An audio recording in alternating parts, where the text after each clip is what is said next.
Vamos a orar y a pedir la dirección del Señor. Amantísimo y buen Dios que estás en los cielos, te damos gracias por tu misericordia y gracias también, Señor, por este gozo y este privilegio de poder compartir junto con mis hermanos de Valencia y también mis hermanos de Barranquilla y otros hermanos que nos se están conectando a esta transmisión desde otros países. Señor, oramos que tú puedas usar tu palabra y que puedas, Señor, anclarla a nuestras vidas, de modo que encontremos allí aliento, edificación, encontremos también, Señor, exhortación, pero también la fuerza necesaria, Señor, la fuerza que proviene de tu Espíritu para nosotros ponerla por obra. Oramos, Señor, que edifiques también a la iglesia, Dios, y que nos permitas tener un panorama de lo que tenemos enfrente con tus ojos, con tu perspectiva y no con la nuestra. Nosotros descansamos, Señor, en que en nadie más nosotros tenemos seguridad, que en nadie más nosotros tenemos redención y salvación, sino solamente en Jesucristo, y allí, Señor, es donde descansa nuestro gozo. Así que oramos que tu Espíritu Santo pueda trabajar a través de tu palabra en los corazones y edificarnos para la gloria tuya. En el nombre de Cristo Jesús es que oramos. Amén y amén. Hoy en día podemos escuchar a muchas personas hablar de fe y se refieren a ella como una actitud posiblemente, ¿verdad?, positiva ante la vida, como un optimismo espiritualizado o como algo que atrae las cosas que deseamos, ¿verdad? Ten fe, que si tienes fe, eso va a venir. Sin embargo, aunque el uso de nuestro lenguaje permite algunas de esas aseveraciones, hoy nosotros vamos a hablar más específicamente de la fe bíblica, una que descansa en Dios como el objeto de nuestra confianza, más específicamente en nuestro Señor Jesucristo. Así que cuando hablamos de fe bíblica podemos referirnos a dos cosas básicamente. Es un conjunto de creencias, por un lado, que definen lo que nosotros confesamos. Juan se refiere a ellas en primera de Juan 5 cuando dice: esta es la fe que vence al mundo, nuestra fe, es decir, lo que nosotros creemos, lo que nosotros profesamos. O Pablo cuando le dice a Tito que los ancianos deben ser sanos en la fe, esto es que deben tener una sana doctrina o que deben tener sanas creencias acerca del Señor Jesucristo. Pero por otro lado, hay una forma en la que la Biblia se refiere a la fe y es en el sentido de esa confianza ciega que tenemos en Dios y en su salvación. Está este segundo tipo de fe, por así decirlo, al que me refiero, se expresa en diversas formas en la Biblia. Cuando confiamos en el Señor, al momento de confesarles nuestros pecados para recibirle como Salvador de nuestras almas, cuando oramos también con certeza de que Él nos oye y responderá nuestras oraciones. Pero a esa manifestación de fe salvífica a la que nos vamos a referir hoy, es a la que tiene que ver con la confianza en que Él habrá de preservarnos hasta el fin. Esa fe que nos mueve a ser perseverantes y a no retroceder, sino a mantenernos firmes. Y debo aclarar que no estoy hablando de múltiples tipos de fe. Es decir, no estoy hablando de que tienes que tener una fe para salvarte, una fe para orar y una fe para perseverar, sino que es una sola fe que se expresa de varias maneras en el transcurso de la vida cristiana. Es decir, esa misma confianza que ponemos en Dios para nuestra salvación es la misma que nosotros necesitamos para perseverar y preservar esa misma salvación. La fe que nos salva es la misma fe que nos ha de mantener perseverantes en Cristo Jesús. Para ubicarnos un poco en el contexto de esta carta a los hebreos, y ya hablamos un poco de eso en el sermón pasado, pero para efectos de los que no vieron obviamente este sermón, debemos decir que esta carta a los hebreos es una carta con un énfasis muy especial. Fue escrita para hermanos que estaban siendo perseguidos a causa de su fe ante la intensificación de la tiranía y la animadversión de los gobiernos o los imperios de la época. Así que muchos de ellos estaban desanimándose, algunos perdiendo la fe, muchos de ellos judíos que se habían convertido, por no decir que todos, judíos que se habían convertido al cristianismo, que ahora estaban tambaleando en cuanto a sus convicciones. Así que lo que hace el autor de esta carta, que es un autor desconocido, y de paso les voy a pedir perdón si digo que el autor es Pablo, porque puede ser un lapsus inconsciente, pero el autor de esta carta es un autor desconocido, y él escribe a estos hermanos para decirles: miren, ustedes deben mantenerse firmes en la fe, porque Cristo es su esperanza, y Cristo es superior a los ángeles, Cristo es superior a la ley, Cristo es superior al sacerdocio levítico, Cristo es superior a los corderos, Cristo es superior al templo. Él presenta a Cristo como superior a todo, y luego que lo presenta como superior a todo, le dice: Él es el ancla de su fe, en Él es quien ustedes permanecen firmes. Toda religión pasada que ustedes profesaron ahora tiene un sentido pleno en Jesucristo. Así que no tiene sentido volver atrás, porque Él es la plenitud de nuestra confianza. Así que al final del capítulo 10, el autor de Hebreos resume todas esas palabras a partir del versículo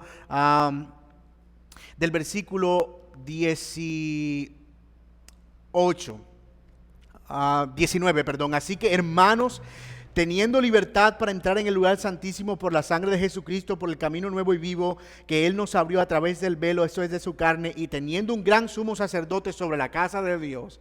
Esa es la recapitulación de todo lo que Él ha dicho desde el capítulo 1 hasta el capítulo 9 y los primeros versículos del capítulo 10. Teniendo un sumo sacerdote sobre la casa de Dios, entendiendo que Él entró para pagar el precio por nuestros pecados, entonces vivan de esta manera. ¿Cómo deben vivir? Bueno, dice que en primer lugar deben vivir buscando la santidad, ¿verdad? Acercándose con corazón limpio, deben vivir buscando la comunión, considerándose unos a otros, versículo 24, para exhortarse al amor y a las buenas obras. Deben vivir considerando no volver atrás, porque dura cosa es caer en manos de un Dios vivo. Pero es, hermano, a partir del versículo 32, que nosotros vemos las advertencias que hace el autor de Hebreos acerca de la necesidad de perseverar en la fe. Es decir, debido a que Cristo es un sumo sacerdote que pagó el precio por nuestros pecados y que entró al lugar santísimo, ustedes deben vivir perseverantes en la fe.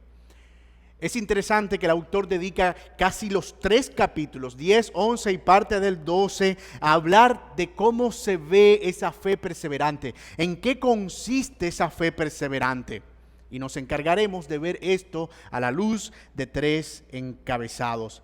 Lo primero que veremos es cómo el autor menciona que necesitamos una fe perseverante para no retroceder.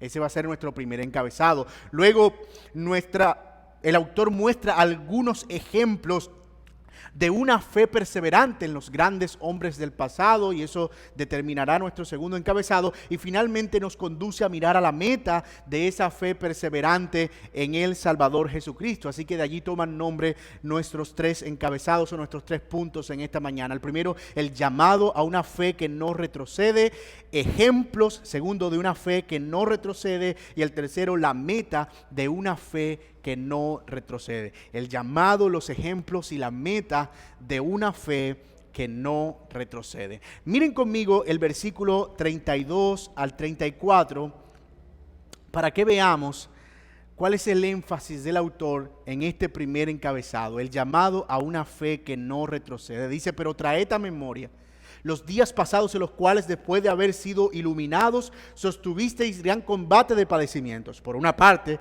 ciertamente con vituperios y tribulaciones, fuisteis hecho espectáculo, y por otra parte llegasteis a ser compañeros de los que estaban en situación semejante. Luego dice en el versículo 36, porque os es necesaria la paciencia para que, habiendo hecho la voluntad de Dios, obtengáis la promesa, porque aún un poquito y el que ha de venir vendrá y no tardará, mas el justo vivirá por fe, y si retrocediere, no agradará a mi alma. Pero nosotros no somos de los que retroceden para perdición, sino de los que tienen fe para preservación del alma. Como hemos mencionado, los hermanos que estaban en la dispersión, judíos creyentes que estaban en la dispersión, se encontraban en una grande persecución y su fe estaba menguando. ante las dificultades de poder vivir una fe más activa, más dinámica, de congregarse, de reunirse, de alabar a Dios con toda confianza.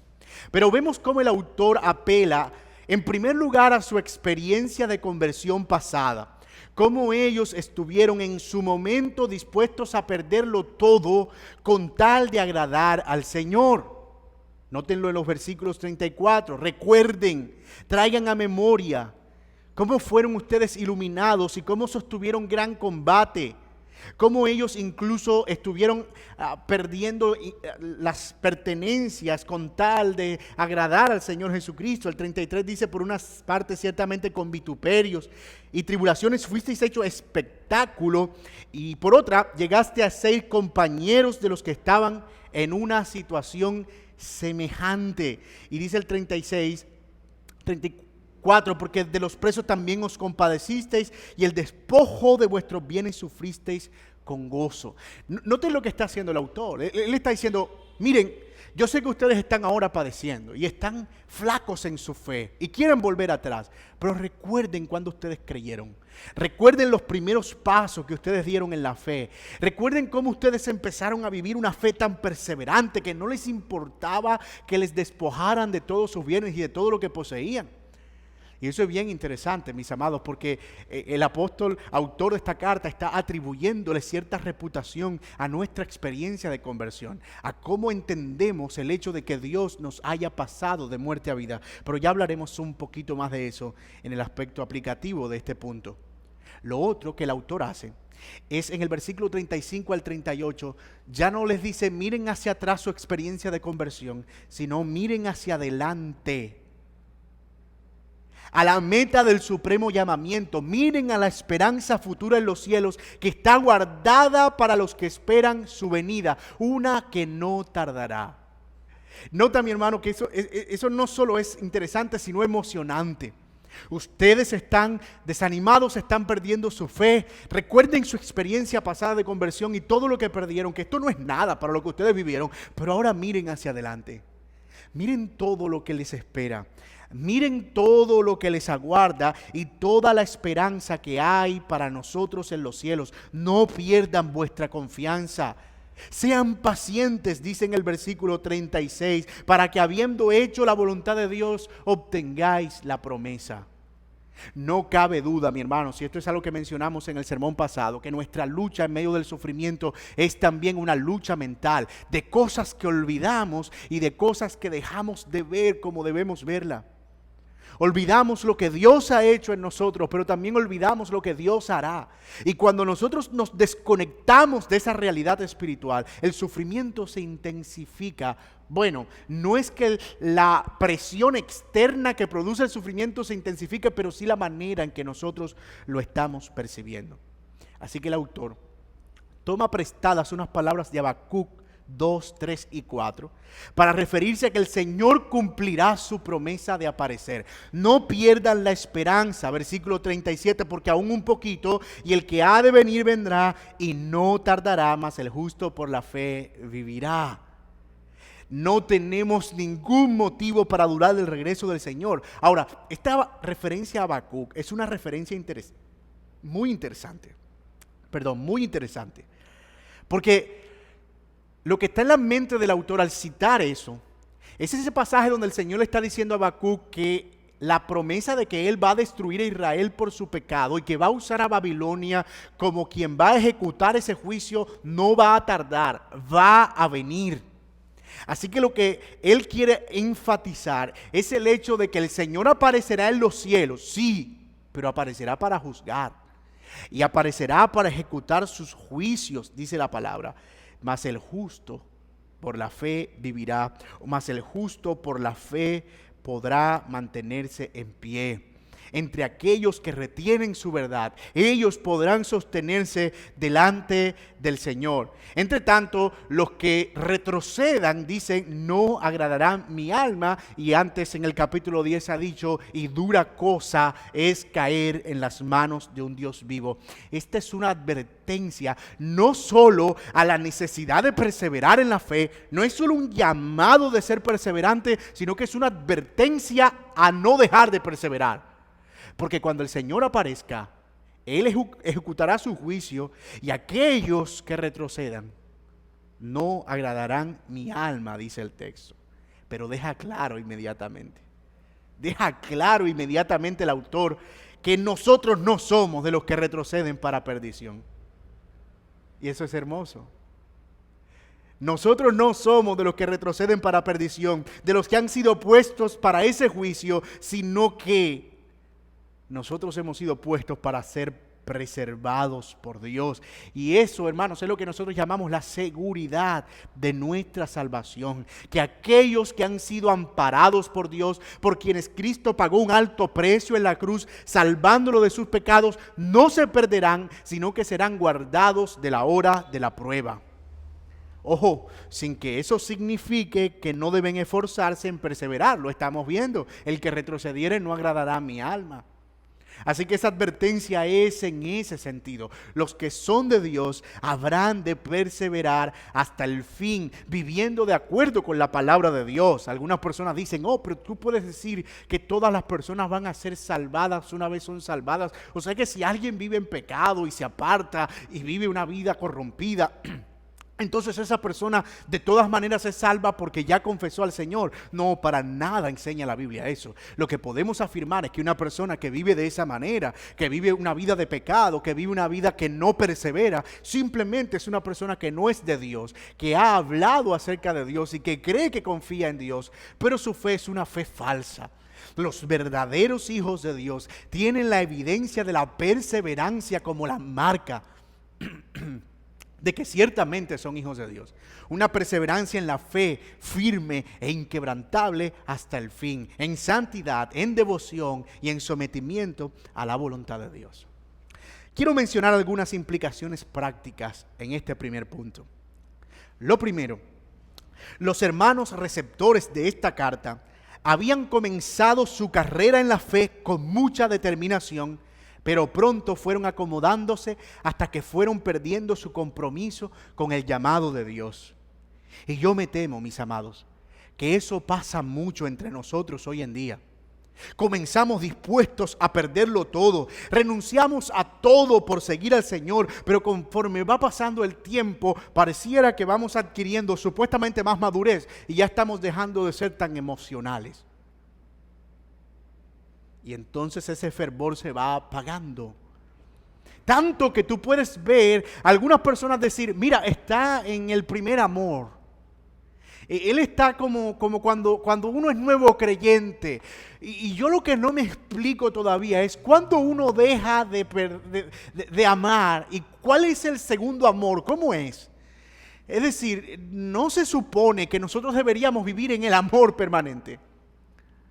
¿Y cómo es eso de que cuando tú eres nuevo, eres más apasionado que cuando no lo eres y el Señor representa más para ti que cuando ya no lo eres? ¿Qué es lo que perdemos cuando nosotros dejamos de ser nuevos para empezar a crecer?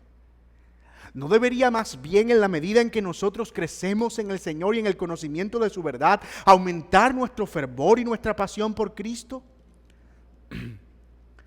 Mis amados, con el tiempo nos vamos volviendo quejumbrosos, reclamamos por todo, nos quejamos de todo. Y por eso creo que es importante recordar la manera en que el Señor obró para nuestra conversión y todo cuanto dejamos atrás por su causa. No hemos llegado a todo esto solo, mis amados hermanos, ni hemos estado nadando para ahogarnos en la orilla. Algunas personas, tú les preguntas cuál es su testimonio y te dice, mira, mi testimonio es que yo un día fui pentecostal y ahora conocí las doctrinas de la gracia. Decía un pastor a tono de broma, de chiste. Pero es verdad. Casi que ese es el único testimonio que tienen. Parece que su conversión nunca tuvo un inicio, es decir, cómo el Señor te rescató de sus pecados, qué eras tú antes, ¿verdad? ¿Cómo vivías? ¿Cómo era tu vida de pecado? ¿Cuál fue el milagro de la salvación en tu vida? ¿Qué fue eso sorprendente que Dios hizo? ¿Qué te sedujo tanto del Señor como para que tú abandonaras algo a lo que estabas tan aferrado, para que ahora vivieras para la gloria de Dios? Y si fue algo tan grande, ¿por qué lo olvidas? Mis amados, el Señor nos permita vivir anclados profundamente a la certeza de que Él ha obrado poderosamente en nuestra vida. Si tú lees a Pablo, tú te das cuenta que Pablo continuamente está recordando quién era Él. Yo era perseguidor, yo era blasfemo, yo era orgulloso, yo era arrogante, pero la gracia de Dios abundó en mí. Yo era el peor de los pecadores, pero la gracia de Dios abundó en mí. Eso es algo que no debemos perder de vista. La segunda implicación práctica que quiero que veamos en este primer punto es que el Señor regresará pronto. Esa es una implicación obvia. Pero eso es algo que nosotros no debemos olvidar. Es clave para nuestra perseverancia. Pero algo que debemos considerar es que no será una venida romántica como siempre la hemos imaginado. ¿Verdad? Que el Señor vendrá en los cielos, ¡ay, qué bueno! Cantando en las nubes. Pues sí, eso lo dice la Biblia, pero Él vendrá para juzgar a los vivos y a los muertos. Y es cierto que nosotros no debemos movernos a perseverar por el miedo, ojo con eso. No es el temor ni el pánico lo que debe mover nuestra perseverancia, pero tampoco podemos perder de vista lo que dice la palabra de Dios, que dura cosa es caer en las manos de un Dios vivo. Pero me temo que nosotros a veces vivimos en un ateísmo práctico. Decimos creer en Dios, pero vivimos como si Dios no fuera serio en sus advertencias, como si sus advertencias fueran una mentira. Y se parece mucho a esos hijos rebeldes que cuando sus padres los amenazan, ellos como que no les importa, porque simplemente no tienen ningún tipo de temor reverente ni hacia sus padres y mucho menos hacia sus advertencias. Pero si hay algo seguro, mis amados, es que un día los cielos se abrirán y la voz del Señor hará retumbar la tierra y toda rodilla se doblará ante su preciosa majestad. Y esa es una realidad que nosotros no vamos a desaparecer. Y cuando nosotros vemos esa realidad y la contemplamos en el esplendor en el que la palabra de Dios lo presenta, eso se convierte en un motor que mueve nuestra perseverancia. Así que, ¿por qué no recuerdas todo lo que el Señor ha hecho y el milagro soberano de la redención y la salvación que tienes? ¿Y por qué hoy no miras al Señor en su esplendor y gloria y la promesa de su regreso como el que ha de juzgar a los vivos y a los muertos? ¿Cuánto ánimo encontraríamos allí para perseverar en la fe? Llama la atención cómo termina este primer capítulo el autor de Hebreos y este segmento también que nos va a conducir al segundo encabezado. Nosotros somos de los que tienen fe para preservación del alma. Y la pregunta es, ¿cómo se ve esa fe? Dame un ejemplo de esa fe. ¿Cómo? Ok, sí, está bien, fe perseverante, qué bueno, pero ¿qué es eso? ¿Cómo se ve? Enséñame cómo se ve esa fe. Bueno, eso es lo que nos muestra el capítulo 11 de manera clara. Y no solo en qué consiste esa fe perseverante, sino que nos provee modelos, ejemplos de esa fe perseverante, lo que nos lleva a nuestro segundo encabezado. El versículo 39 termina diciendo, somos de los que tienen fe para preservación del alma. Y empieza el 11 diciendo, es pues la fe. ¿Cuál fe? Bueno, esa fe para preservación del alma, no otra fe. Es pues la fe, es decir, la fe de la que estoy hablando, la fe para preservación del alma, la certeza de lo que se espera, la convicción de algo que no vemos. Y antes de pensar que eso se refiere a cualquier cosa que deseemos, de nuevo, debemos observar los versículos siguientes, los cuales son buenos ejemplos de qué es lo que esperamos y qué es lo que ahora no estamos viendo. Y digo esto porque muchas personas usan este pasaje, ¿verdad? Y lo sacan de su contexto. Lo arrancan de ahí y lo ponen en una tablita. Es pues la fe, la certeza de lo que se espera, la convicción de lo que no se ve. Ok, yo quiero una camioneta Hilux 2020 4x4. No la veo, pero tengo la certeza de que la espero. La visualizo. Este pasaje me dice que yo puedo esperar eso. No, no, no, no, no. Ese pasaje no está diciendo eso. Ese pasaje tiene un contexto. Y en ese contexto es fe perseverante. Y en ese contexto es una fe dirigida a un objeto específico. Y en este caso, una promesa específica. Los versículos siguientes, al versículo 1 y 2, son un recorrido por todo el Antiguo Testamento de cómo luce esa fe perseverante. Desde la creación de los cielos y la tierra hasta los profetas que profetizaron de la esperanza venidera. Es más, en el versículo 6 nosotros encontramos un primer pequeño interludio que hace el autor para hablar de esa fe con la que fueron creados los cielos y la tierra, la fe de Abel y la fe de Enoc. Dice, pero sin fe es imposible agradar a Dios, porque es necesario que el que se acerca a Dios crea que le hay y que es galardonador de los que le buscan. Noten eso.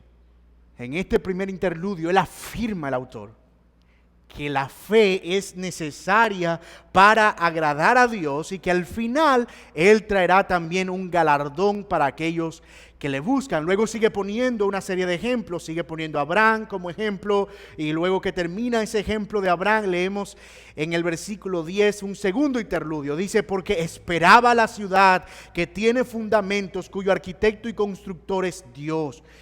Miren cómo el autor va dándonos algunos visos, ¿verdad? De qué es eso que esperamos. Ya se nos dice que es una ciudad cuyo arquitecto es Dios. Y miren el versículo 13 al 16, que es un tercer interludio. Dice, conforme a la fe murieron todos estos sin haber recibido lo prometido, sino mirando lejos y creyéndolo y saludándolo y confesando que eran extranjeros y peregrinos sobre la tierra. Porque los que estos dicen claramente dan a entender que buscan una patria, pues si hubiesen estado pensando en aquella de donde salieron, ciertamente tendrían tiempo de volver, pero anhelaban una mejor. Noten, no es una ciudad ya, es una ciudadanía, es una patria mejor, celestial además, por lo cual Dios no se avergüenza de llamarse Dios de ellos, porque les ha preparado una ciudad. Miren esto, hermanos. Noten que el énfasis es acerca de estos ejemplos de fe, es acerca de que estas personas que se están poniendo como ejemplo, Abel, Abraham, Enoc, Sara, Moisés y de allí en adelante, ellos no estaban aferrados a la vida que tenían en esta tierra, ni a los bienes terrenales. Ellos estaban esperando algo mayor. Estaban esperando otra ciudad, una celestial. Y parece dejarnos ver por la rendija, es decir, como que se corre un poquito el velo para ver qué era lo que estaba pasando con estos hermanos. Y podemos ver que al menos los destinatarios de la carta parece que estaban preservando demasiado su posición y comodidad en este mundo. No querían poner en riesgo por nada del mundo su posición y su comodidad. Habían llegado a un estado de confort tal que no querían ser movidos de allí bajo ninguna circunstancia. Amado, ¿le suena familiar eso?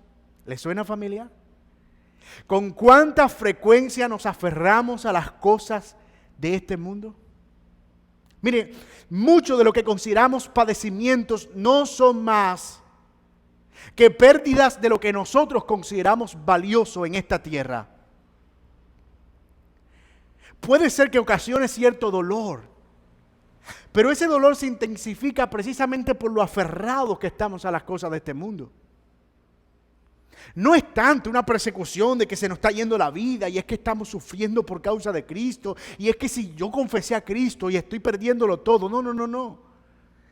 La manera en que se ve muchas veces es que sentimos el padecimiento porque estamos convencidos que perdemos algo de este mundo a lo que estamos tan aferrados cuando deberíamos anhelar una gloria mucho mayor.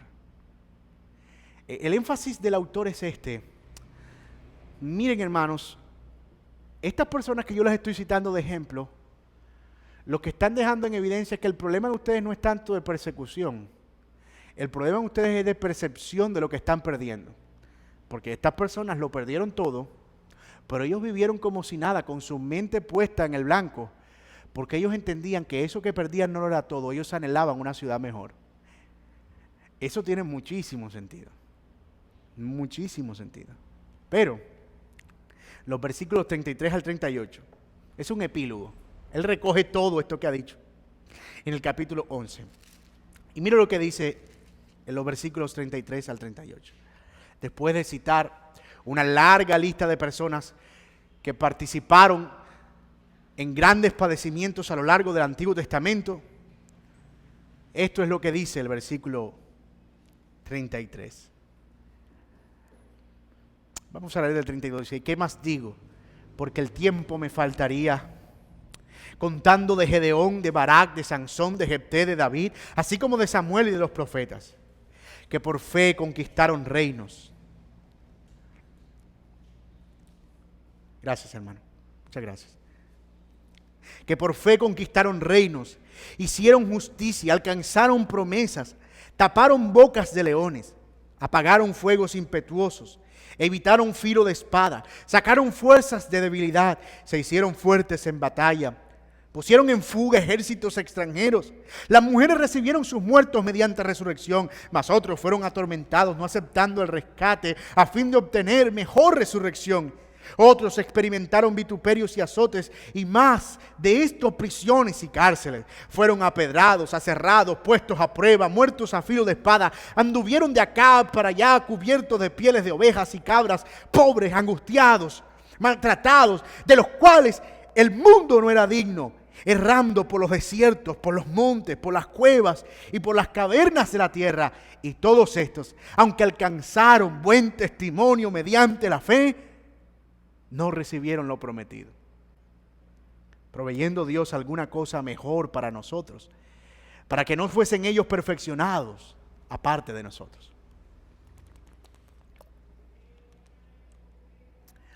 A mí ese pasaje siempre me estremece, porque parece que la intención del autor es decir, esos son sus problemas. Permítame mostrarle algo. Miren, muertos a filo de espada, aserrados, vituperados, muertos, anduvieron de aquí para allá, sin tierras, vestidos de pieles de animales, anduvieron vagando, no tuvieron nada, anduvieron como errantes, fueron menospreciados, vituperados, anduvieron como si lo único que tuvieran en esta vida fuera una esperanza. ¿Qué les parece eso? Y cada vez que veo ese pasaje, no dejo de pensar en mi propia pecaminosidad y mi tendencia al materialismo, a las cosas de este mundo, que es una tendencia natural. Aferrarnos a las cosas de esta tierra.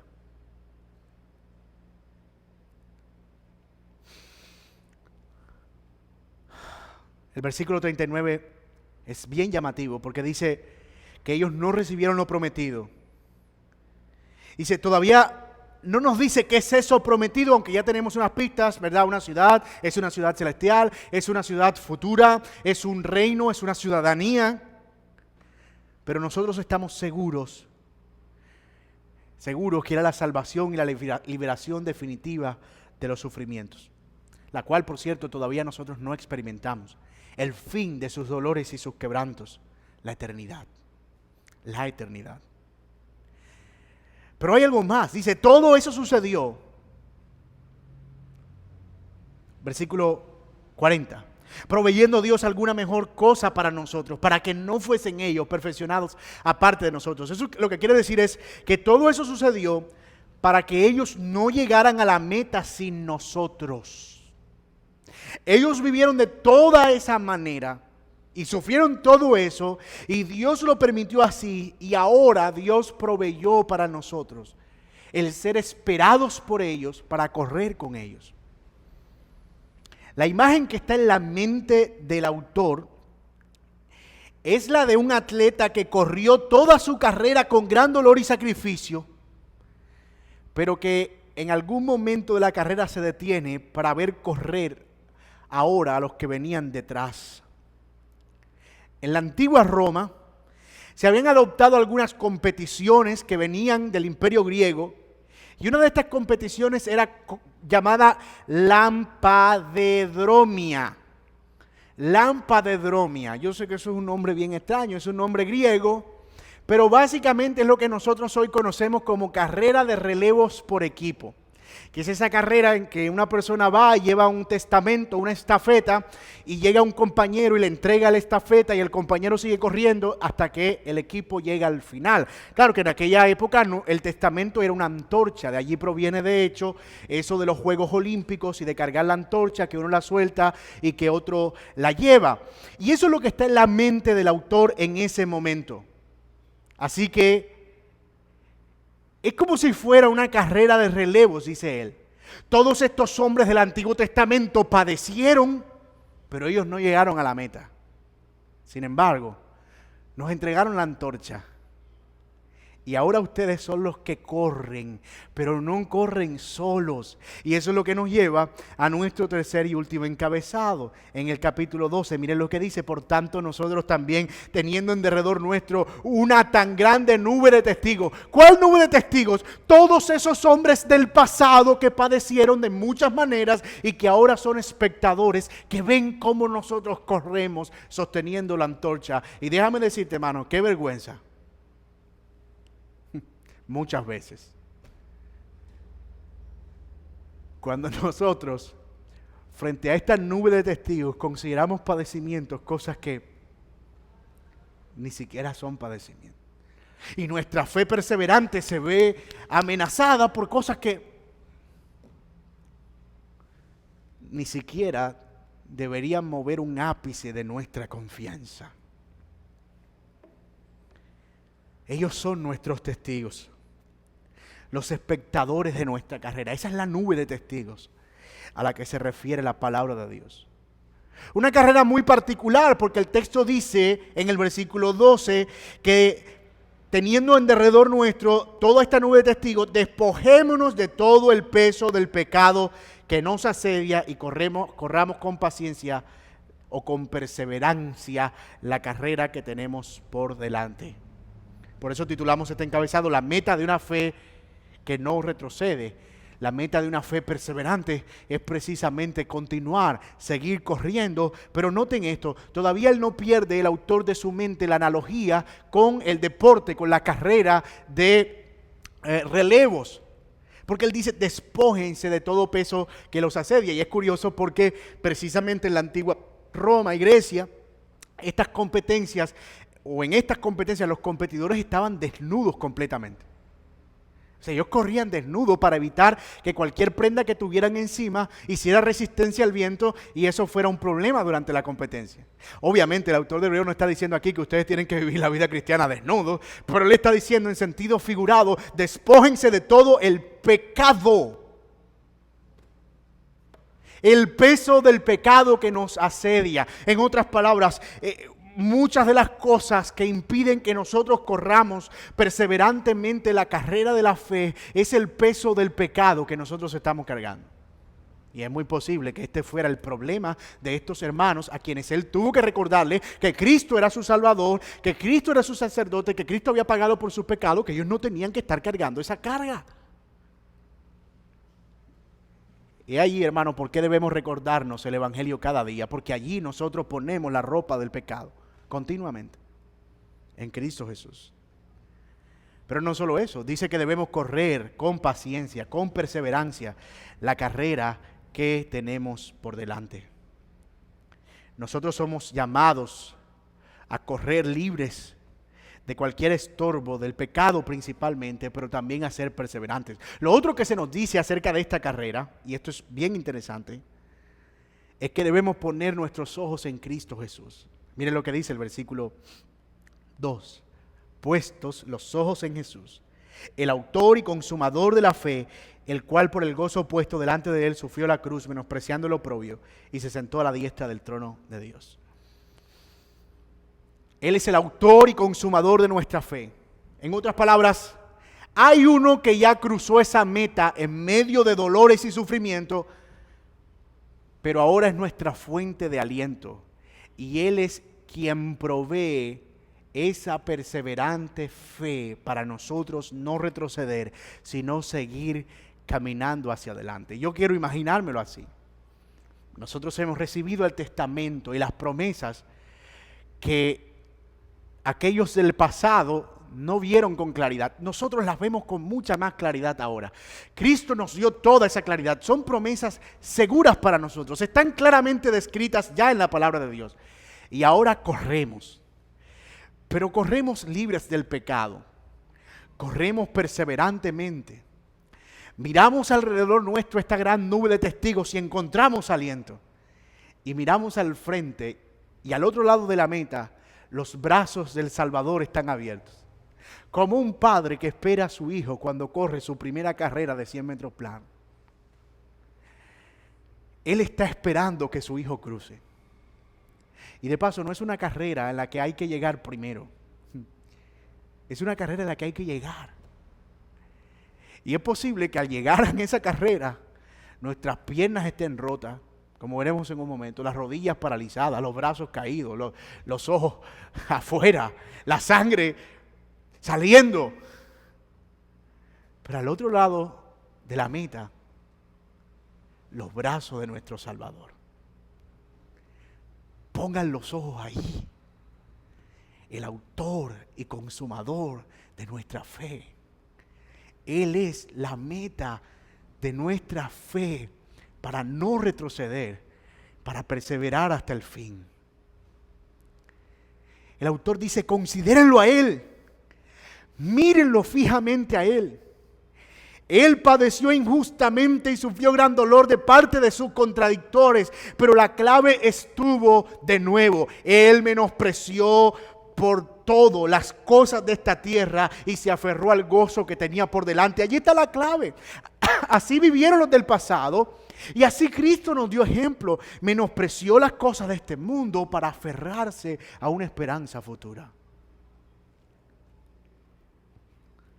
Mis amados hermanos, nuestra fe perseverante es una que no está anclada a las cosas de este mundo, pero que al mismo tiempo es movida por lo que sabe que hay en la eternidad, por la esperanza que nos aguarda.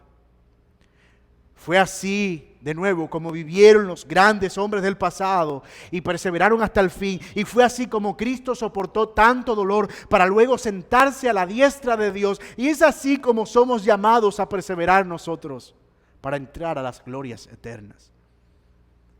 ¿Sabe qué dice el autor de Hebreos? Que a diferencia de Cristo, todavía no hemos sufrido hasta la muerte.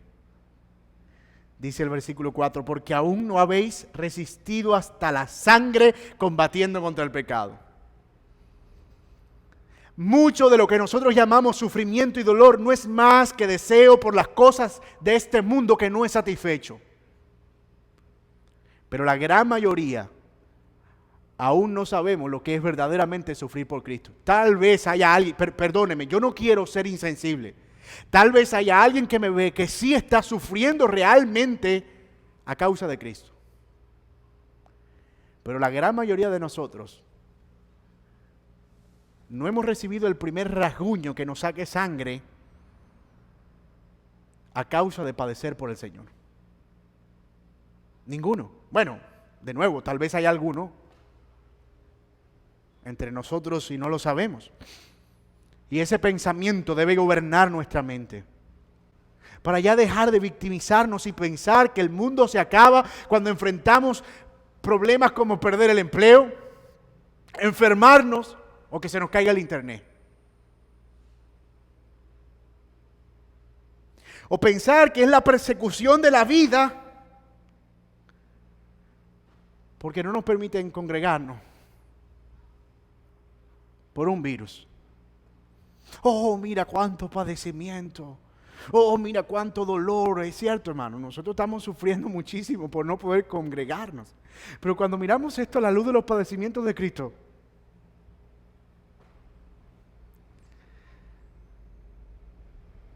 Mis amados, es tiempo de dejar de vivir una fe debilucha y concentrarnos en Jesús, sus dolores y sus padecimientos. Y una vez más, no quiero sonar insensible. Tal vez algunos sí están sufriendo hoy por cosas verdaderamente dolorosas y tristes, pero aún no estamos muriendo por causa de Cristo. Y aunque así fuera, lo cual sería una ganancia, sabemos que nuestro Señor está en la toda potestad de disponer de nuestras vidas, porque a Él le pertenecemos.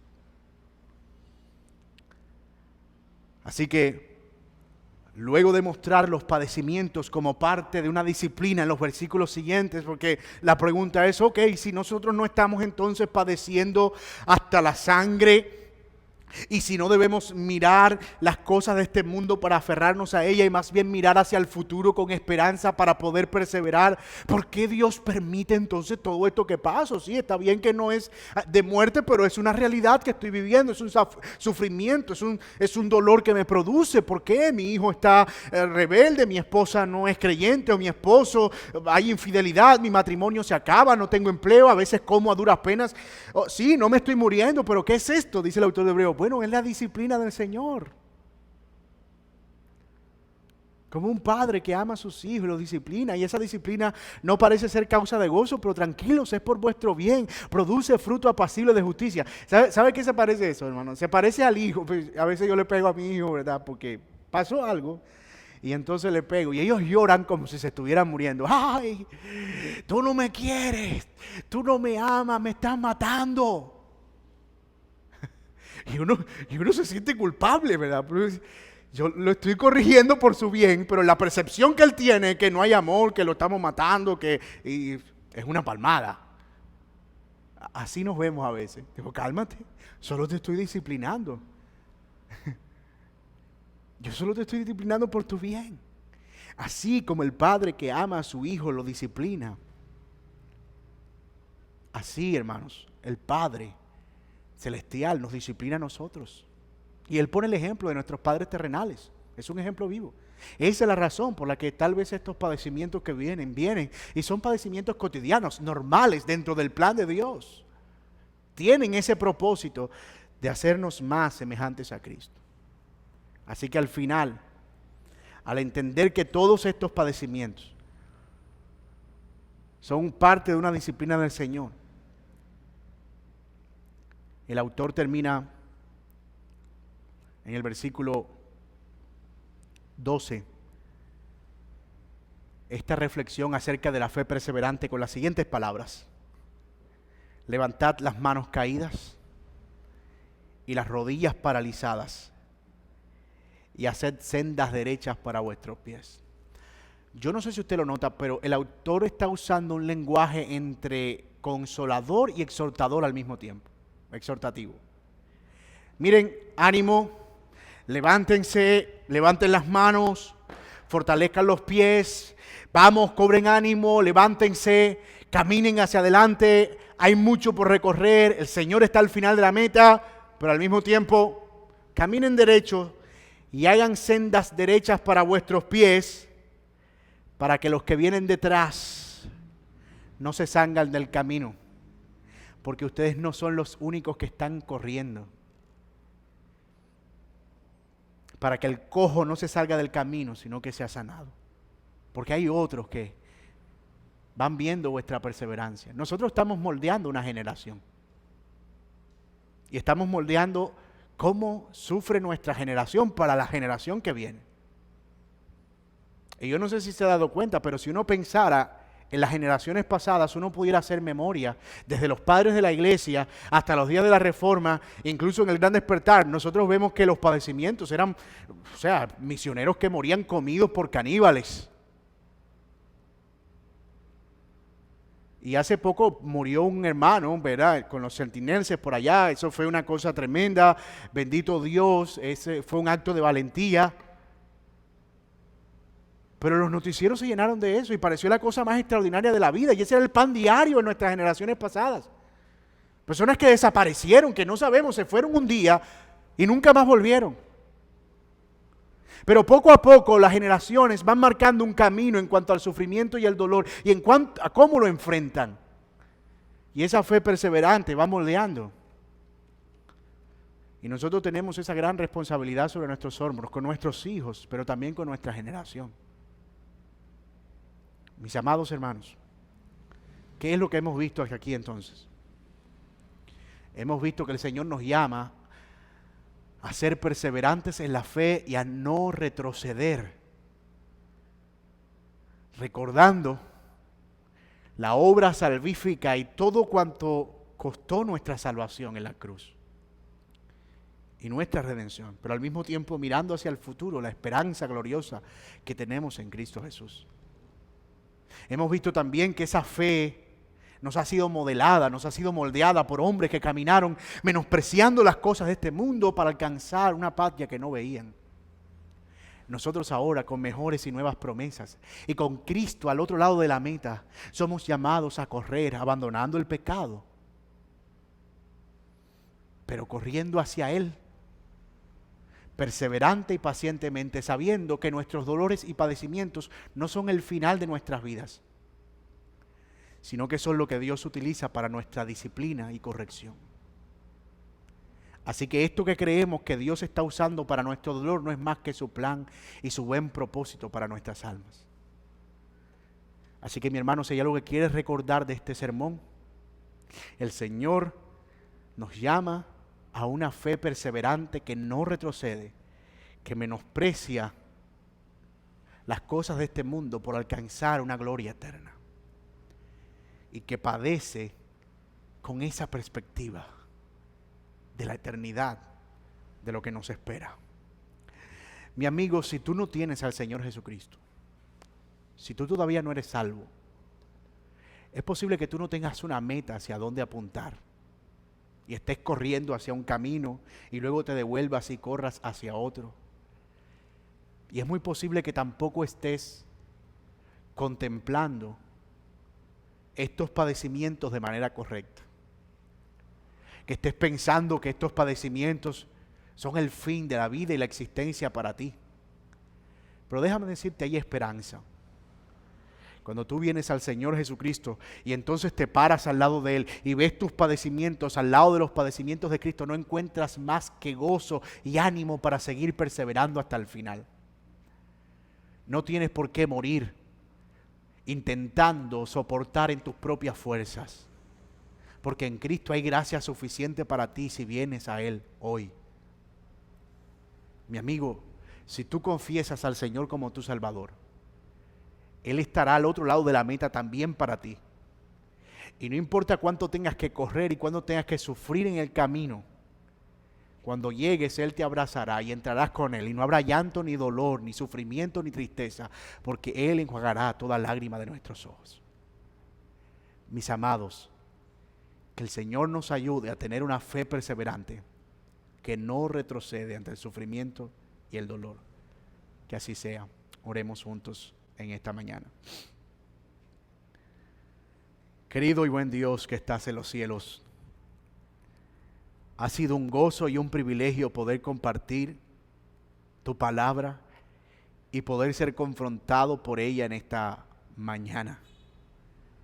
Gracias por ayudarnos a ver el dolor y el sufrimiento a través de una perspectiva divina y no desde nuestro propio egoísmo, en el cual siempre resultamos como víctimas, sino más bien como aquellos que están en la rueda del alfarero siendo moldeados por el soberano. Gracias, oh Señor, por esta tremenda redención que nos das en Cristo Jesús, por el precio pagado por nuestros pecados, por habernos sacado del lodo cenagoso para entregarnos esta salvación tan grande. Señor, gracias por haber librado a un pecador como yo, sumergido en su propia maldad, para darle gracia. Y gracias por obrar también en la vida de mis hermanos de manera semejante. Ayúdanos ahora a mirarte a ti en todo tiempo y a fijar, a anclar nuestros ojos a ti, Señor, para correr hacia la meta, el supremo llamamiento la eternidad reservada para aquellos que esperan tu venida. Señor, muchas gracias por tu palabra y gracias por el privilegio de poder ser edificados con ella en esta mañana.